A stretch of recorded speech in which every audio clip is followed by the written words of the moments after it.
iPhone 17 sotib olishda top 5 ta xatolik. Aniq bilaman, 5-chisini siz ham qilgansiz.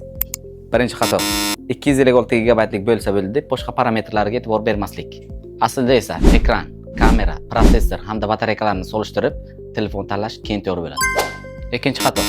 Versiyalarni to'g'ri tanlab bilmaslik. Global, Amerika, Xitoy va boshqa regionlar. SIM karta va eSIM variantlarini biron xil bir farqi yo'q. eSIM varianti olsangiz siz uchun hamyonbop hamda batareyasi ko'proqqa chidab beradi.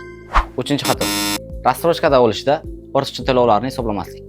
Aslida esa rastrojkaga telefon xarid qilmasdan turib, uning oyma-oy to'lovlarini oldindan bilib, keyin telefon xarid qilsangiz to'g'ri bo'ladi. To'rtinchi xato. Kamera farqiga bormasdan turib, telefon xarid qilish. Ya'ni Pro Max yaxshi kamera deb o'z ehtiyojiga mos bo'lmagan telefonni xarid qilish.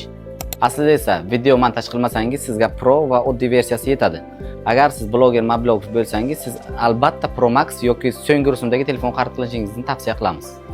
Tayyormisiz? 5-eng katta xatoyingiz shu videoni ko'ra turib, Embro Mobile'dan kelib telefon xarid qilmaganingiz. Ushbu videoni yaqinda iPhone 17 olaman degan tanishlaringizga jo'natib qo'yasizlar. Hammaga rahmat.